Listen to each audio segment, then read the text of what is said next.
bagaimana kita menjaga negara ini gitu. Kalau sampai wilayah udaranya pun bandara ini semakin ke utara itu semakin strategis. ya jadi kayak Liverpool campur jor antar kampung lah ya. Waduh, nggak bisa jawab saya itu gimana kok.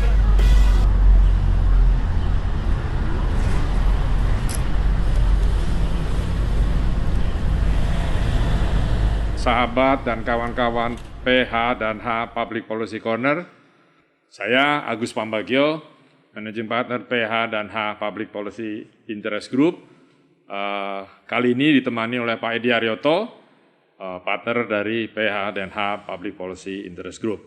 Pak Edi, apa kabar? Baik. Sehat ya? Alhamdulillah. Baik. Beliau adalah mantan Dirut PT Kereta Api Indonesia dan juga Dirut mantan PT Angkasa Pura II yang punya gawe dengan Bandara Kuala Namu. Dan isu ini sedang hangat sih di publik sampai hari ini. Jadi yaitu isu tentang usaha penerbangan. Kita beri judul di sini kontroversi swastanisasi Bandara Kuala Namu.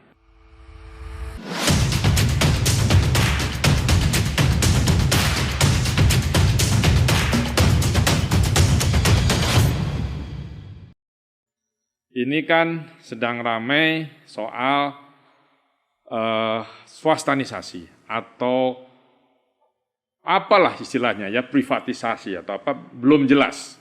Sekali lagi ini kita mencoba memberikan wacana baru, bukan wacana dan diskusi baru soal ini tanpa kita melihat kontrak yang sudah terjadi antara Angkasa Pura II dengan mitranya. Saya mau tanya pada Pak Edi, apa arti penting Kuala Namu sih? Kok sampai, memangnya Angkasa Pura II bangkrut kan? Enggak juga. Kok sampai mencari mitra dan mau mengembangkan, apa alasannya? Silakan Pak Edi. Ya Pak Agus, ini menarik sekali mendiskusikan hal ini. Tapi kita memang mendiskusikan tanpa tahu apa sebetulnya isi kontrak itu.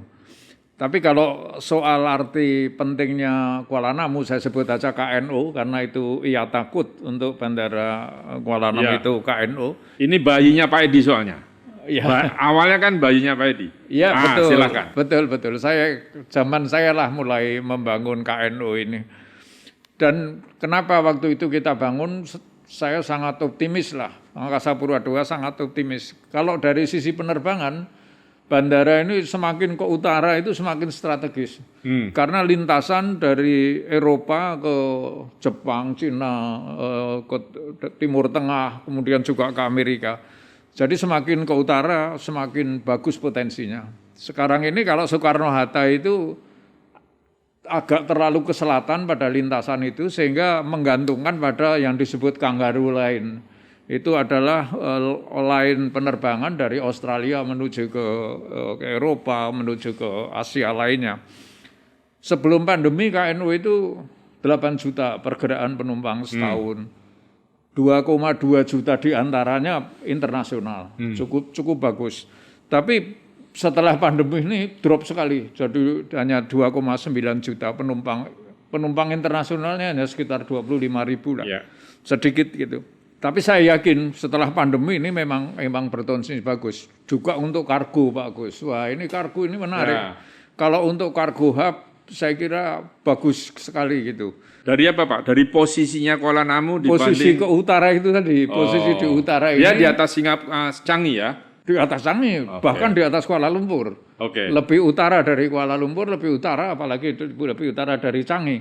Sehingga kalau ada sebagai hub kargo gitu kan dari Denpasar, dari Nusa Tenggara, dari Maluku gitu, menuju ke Timur Tengah, menuju ke Eropa itu akan melalui Kuala Namu itu betul-betul on the line gitulah. Dalam garisnya itu bagus sekali. Dan tanahnya luas Pak Agus. Tanahnya Bandara Kuala Namu itu 1.300 hektar. Jadi untuk kargo bagus, untuk hub penumpang pun sangat berpotensi Lebih besar. luas dari Soekarno-Hatta? Tidak lebih luas. Soekarno-Hatta itu 1.600 waktu itu, sekarang sudah hampir 2.000 hektar. Tapi dia terluas kedua lah di Indonesia setelah Bandara Soekarno-Hatta.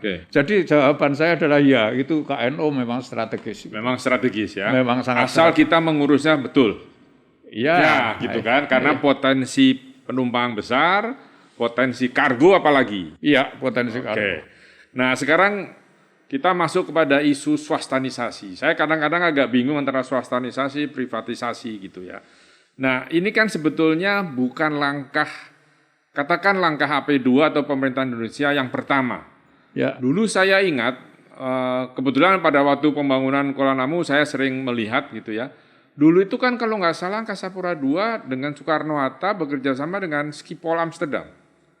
Nah, apa ada bedanya tanpa kita melihat kontraknya dulu nih Pak? Kira-kira apa ada bedanya atau karena yang dulu tidak terlaksana ini kan, yang dengan Amsterdam tidak Schiphol itu tidak terlaksana. Kira-kira gimana Pak? Ya betul, itu justru terjadi pas saya awal sekali masuk di Angkasa Pura II. Ya. Akan privatisasi lah, privatisasi Bandara Soekarno-Hatta. Waktu itu yang ikut tender gitu, bahkan sudah sampai tender itu, sudah sampai dilaksanakan tender. Terutama adalah Schiphol Internasional dan Aeroport de Paris. Itu yang unggul lah pada waktu itu. Namun kemudian memang tidak berlanjut. Tidak berlanjutnya itu menurut saya adalah peraturan perundangannya belum memadai. Kemudian Soekarno-Hatta sebagai dagingnya Angkasa Pura II gitu, sudah itu harus di spin off gitu. Selanjutnya Kementerian BUMN juga belum ada waktu itu. Jadi ini ditangani oleh Perhubungan, oleh Direktorat Jenderal di Kementerian Keuangan sehingga tidak fokus gitu. Tetapi kegagalan itu atau saya sebut kegagalan tidak dilanjutkannya. Ya. Privatisasi itu saya bersyukur Pak Agus. Karena waktu itu bersyukur. Saya bersyukur sekali. Kenapa? Karena setelah itu ada deregulasi, ada liberalisasi penerbangan, muncul low cost, banyak sekali airline. Penerbangan itu trafiknya naik sangat tinggi. Sehingga proyeksi pada waktu tender, proyeksi trafik itu jauh di bawah kenyataan sesungguhnya. Itu tahun berapa? 2002 sampai 2004. Berarti 2002 sudah ada upaya kita Indonesia untuk kerjasama itu sudah ada ya? Sudah. Mungkin saya sekarang sudah ditangkap karena maksudnya ditangkap KPK gitu. pada waktu tender itu kemudian jadi kontrak itu trafiknya jauh lebih rendah daripada kenyataannya. Oh gitu. Karena setelah ada deregulasi naiknya 5 kali lebih tinggi daripada proyeksi trafik. Sehingga kan kalau waktu itu terjadi menjadi terlalu murah gitu Soekarno-Hatta. Syukurlah nggak jadi gitu. Ya. Nah jadi sama-sama dulu tender juga ya atau di tender juga? Berarti sama dengan Kuala Namu kan tender juga? Ya mungkin ada perbedaan, saya tidak tahu persis dengan KNO sekarang. Antara membentuk anak perusahaan dan sebagainya. Sepertinya pada waktu itu hanya privatisasi aja. Jadi sekarang kan membentuk anak perusahaan. Anak perusahaan. Jadi ini ada aksi korporasi gitulah ya. Ada aksi korporasi. 100% betul. 100% aksi korporasi. Baik. Nah jadi sekarang kita ini katakan kita menyiapkan KNO dengan benar, baik, sehingga nanti pada saatnya penumpang kargo sudah kembali, itu sudah bisa jalan. Kan itu harapan kita. Ya.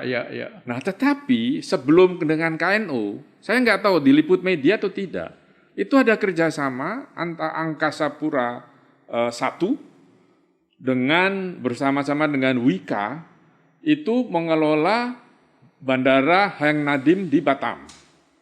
Saya lupa tahunnya, tapi kalau nggak salah 1-2 tahun yang lalu lah. Nah, kemudian mereka bekerja sama dengan Bandara Incheon di Korea Selatan. Nah, ini akan dijadikan juga mirip-mirip dengan KNO. Saya terus terang belum bisa menemukan bedanya apa.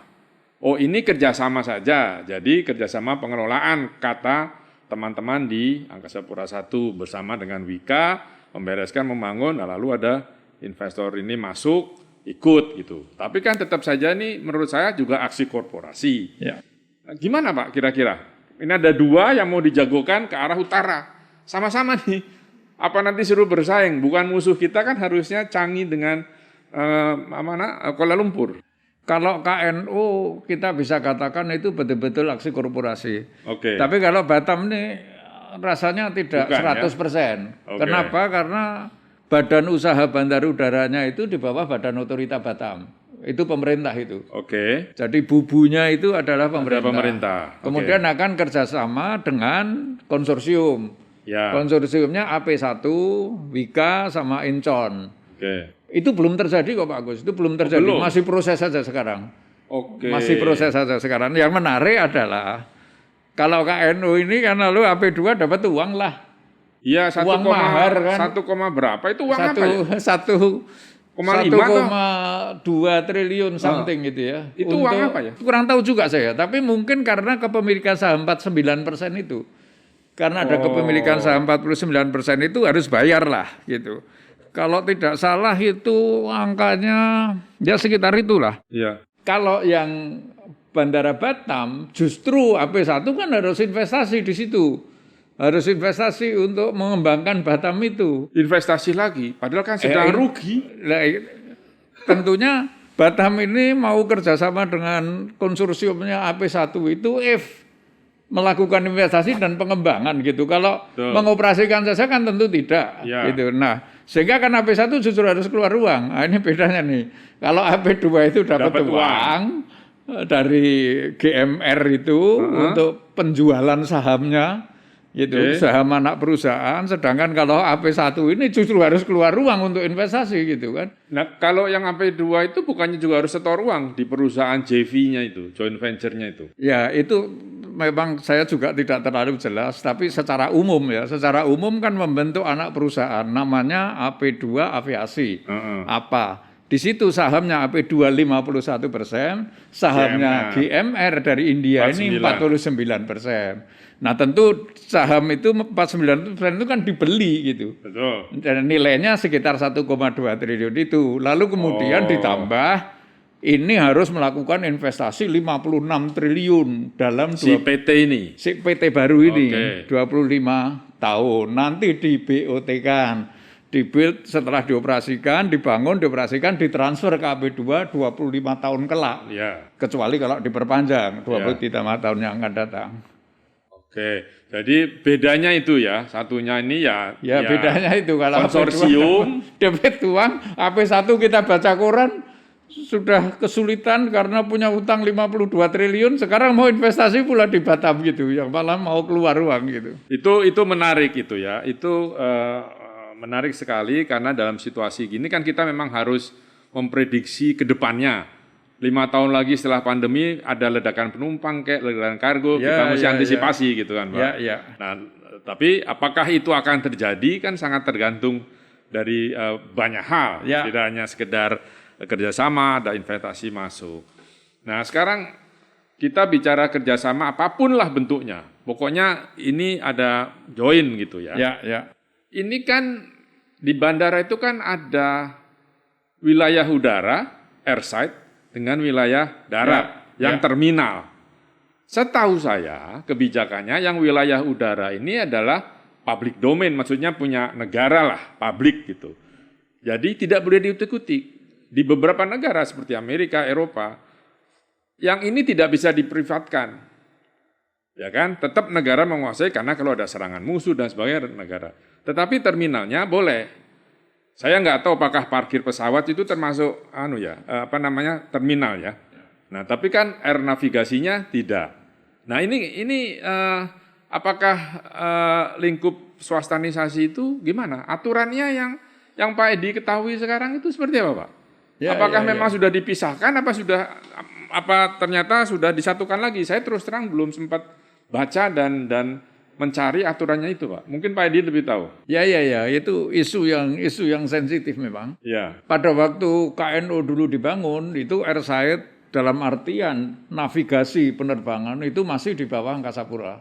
Yang bagian barat itu namanya FAIR Jakarta itu di bawah Angkasa Pura 2, yang di bagian timur FAIR itu di Makassar itu di bawah Angkasa Pura 1. Nah, kemudian navigasi penerbangan ini dipisah. dipisahkan. Tahun berapa itu ya Pak? 2015? Ya, 2010 2010 lah. Oh, 2010 lah. Oke. Sehingga menjadi lembaga penyelenggaraan penerbangan gitu. Kita sering nyebutnya Airnav aja. Oke. BUMN sendiri, bentuknya perum gitu. Nah, yang tertinggal di bandara itu yang disebut airside itu kan landasan, tempat parkir, apron gitu. Itu pada waktu KNO dibangun itu menggunakan APBN. KNO APBN. APBN. Sementara terminalnya itu dananya AP2 sendiri. Kurang lebih sama-sama lah itu jumlahnya gitu antara airside itu sisi udara itu dengan sisi darat. Nah, tapi kemudian itu sudah di PMN kan. Sudah menjadi penyertaan modal negara yang airside itu yang semula dana APBN. Jadi sudah masuk ke dalam aset AP2. Jadi ya Mbak, yang nanti yang bangun, yang membetulkan segala macam itu dananya AP2. Setelah diserahkan, iya. Setelah diserahkan, iya. Jadi menjadi kekayaan negara yang sudah dipisahkan. Dan kemudian jasa kebandarudaraan menurut peraturan pemerintah itu maneuvering pesawat di terminal dan sebagainya itu memang termasuk jasa kebandarudaraan. Jadi hanya setelah lepas landas dia baru masuk ke navigasi. Air navigasi. Kalau air navigasi ini saya 100% setuju dengan pendapat Agus, ini really public sector. Ya. Ini cost recovery tidak boleh diswastakan. Ya. Tapi kalau di bawah itu bisa. Itu masih bisa untuk take off, landing, parking itu masih bisa. Nah, dalam kasus Kuala Namu ataupun Batam, Kuala Namu lah kita bicara, itu bagaimana? Apa sudah kalau masih disatukan kan sudah disatukan kan artinya sudah dipisahkan itu kan artinya boleh. Itu saya tidak tahu persis gitu Pak Agus nih kontraknya gimana. Tapi yang jelas kan begini. Yang jelas kan ada yang disebut tangible asset, aset fisik terlihat, ada yang intangible asset, aset yang tidak kelihatan. Saya kira yang dikerjasamakan itu bukan aset yang tangible ini. Jadi asetnya itu tidak kemana-mana, tetap milik AP2. Tapi hak pengelolaan KNO itu diberikan pada anak perusahaan. Berarti itu intangible asset. Jadi asetnya tetap miliknya Angkasa Pura II. Nah, intangible asset hak mengelola itu yang dilakukan diberikan kepada apa tadi. Nah, kalau sekarang misalnya ada kapal musuh lah, kita kan nggak tahu. Nah, itu gimana cara ngotot negara? Itu sepenuhnya sudah dikelola oleh Angkasa Pura Aviasi. Aviasi gitu ya? Angkasa Pura Aviasi. Apa nggak berbahaya itu Pak? Ini kan publik kalau ada kapal musuh masuk situ. Tapi kan masih ada otoritas bandara, pemerintah. Oh. Ada otoritas bandara. Jadi masih dianggap itu aman. Maksudnya gini, kan ada intruder masuk gitu. Waduh. Kan kalau pemerintah langsung kejar, itu apa masih sama? Itu Airnav. Oh. Airnav. Kemudian untuk bandara sendiri safety dan security-nya kan masih di bawah supervisinya otoritas bandara. Jadi ini sepertinya really bisnis saja. Jadi really bisnis. Hanya sisi bisnisnya. Saya khawatir misalnya seperti soal frekuensi radio, Pak. Itu lalu frekuensinya kan dijual belikan, makanya muncullah undang-undang penyiaran. Nah ini nanti mungkin nggak, saya nggak tahu dari sisi apa ya. Ya tadi udara tadi kan bagaimana kita menjaga negara ini gitu. Kalau sampai wilayah udaranya pun kalau sudah dipisahkan dari itu kan kok semua dari nggak termasuk Pak Agus. Itu nggak termasuk. Itu air navigasi itu. Itu air navigasi. Jadi ini juga pengelolaan atas aset fisik itu aja. Aset fisik landasan dan apron gitu. Jadi begitu pesawat ini bannya sudah di atas landasan itu sudah air navigasi, sudah bukan lagi kewenangan bandara. Jadi menurut Pak Edi aman lah itu ya? Menurut saya aman, tidak ada masalah itu. Nah sekarang kita balik lagi soal aksi korporasinya ini. Kan ini joint venture-nya apa ini? Kan GMR dengan Angkasa Pura II. Saya kok terus terang belum pernah dengar GMR ini. Ada di mana? Katanya mengelola bandara di India. Saya search di itu cuma satu ya. Dia ngelola lalu ada di Cebu di Filipina. Nah, yang lainnya betul. Saya nggak tahu. Pak Edi sebagai dia meskipun mantan tapi tetap akan konsep dan tetap kontak dengan kawan-kawan, ya kan? Ini siapa sih Pak GMR ini kalau menurut Pak Edi? Iya, sebetulnya saya sama tidak tahunya ini Pak, ini pemain baru nih Pak Agus nih. Yang saya kenal memang pemain-pemain bandara global itu Aeroport de Paris, Swissport, sipol internasional gitu. GMR ini memang memang tidak saya kenal gitu. Tetapi yang saya tahu, saya baca gitu bahwa dia itu memang pengelola bandara swasta terbesar di India. Di India. Tapi seberapa banyak bandara swasta di India saya tidak tahu. Mungkin hanya beberapa saja. Yang di luar negeri baru di Filipina itu saja gitu. Tapi kalau saya pernah beberapa kali ke India, bandaranya nggak ada yang bagus, Pak. Nah terus ini kita mengharapkan KNO dijadikan bandara yang, kan kita ini kalau di Indonesia kalau bikin bandara itu harus wah gitu. Tidak fungsional tapi wahnya. Nah maksud saya. Tapi dia menang seleksi. Nah itu dia menang seleksi. Nah kan itu yang menjadi persoalan seleksi kan tentu ada penilaian teknis dan sebagainya ya. Tapi anyway itu sudah terjadi ya kan selalu. Saya juga nggak tahu seleksinya itu apa atau besarannya apa saham itu mungkin ya. Kira-kira apa? Kita nebak-nebak karena kita belum baca kontraknya. Saya juga tidak tahu Pak Agus. Tapi secara umum kan biasanya kita sebut beauty contest dulu lah. Ini cantik tidak gitu. Baru setelah itu uang maharnya berapa kan gitu ya.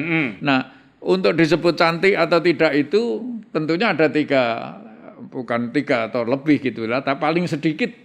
Pertama tentu keahlian. Ini cukup ahli tidak gitu kan. GMR ini. Yang kedua. Cukup punya uang enggak ini? Punya uang enggak? Itu kemudian kan? Berikutnya. Jangan-jangan tidak punya uang. Yang ketiga, apakah dia memang punya network yang banyak sehingga bisa mendatangkan penerbangan gitu. Kalau ini menang, barulah maharnya paling mahal tidak gitu kan. Paling banyak ngasih uang tidak gitu kan. Nah, GMR menang, mudah-mudahan ya lolos dari kriteria ini tadi ya. Saya tidak tahu apa yang soalnya saya khawatir terus terang kan itu investasinya 56T. Ya, kalau saya ada catatan 56T. Kan itu pasti pinjam ya. Kurang lebih lah. Kalau korporasi kan nggak mungkin equity sendiri gitu, Pak. Ya. Artinya waktu menjaminkan itu jangan-jangan nih bandara diagunkan nggak? Kira-kira, Pak Edi orang finansial, kira-kira gimana? Ini kira-kira saja Pak. Iya kira-kira saja. Lah kalau dianggunkan kan repot, nanti begitu nggak bisa bayar kan kita mau narik aset itu setelah BOT terus gimana? Jadi diserahkan aset tapi utangnya banyak. Maksud saya gitu, mungkin nggak itu? Ya kalau itu yang terjadi ya fatal kan? Fatal lah. Tapi ya masa kayak gitu nggak diperhitungkan sih? Ya mesti. Ya kita berharap pemerintah memperhitungkan itu kan. Memperhitungkan itu BOT tidak sekedar BOT, tapi utangnya juga nggak ada kan? Lah ya maksud saya uang segitu kan nggak mungkin uang sendiri pasti hutang. Nah yang dijaminkan itu kalau asetnya si GMR. Nah kalau asetnya di sini itu kan yang perlu diwaspadai itu harusnya. Asetnya pasti asetnya apa kan? Asetnya Angkasa Pura Aviasi tadi. Berarti kan di sini, Pak. Iya, asetnya di sini. Nah, pertanyaannya kritis sekali kalau kemudian untuk investasi yang 56 triliun itu, lalu utang 50 triliun gitu, di BOT kan gitu kan. Lah kan tinggal 6 triliun gitu kan. Itu maksud saya, ada nggak, kalau gini Pak, saya pemegang kartu kredit. Lalu saya pakai ada utang, saya meninggal. Kan lalu lunas karena ada jaminannya. Nah, apakah ada di sistem finansial korporasi untuk... Waduh, nggak bisa jawab saya itu gimana kontraknya. Tapi mestinya ya diperhitungkan. Pokoknya kita khawatir lah ya. Jadi kita berharap pemerintah itu memikirkan hal itu. Karena ini krusial gitu ya. Dan pasti akan banyak kerjasama lagi dengan yang lainnya. Nah,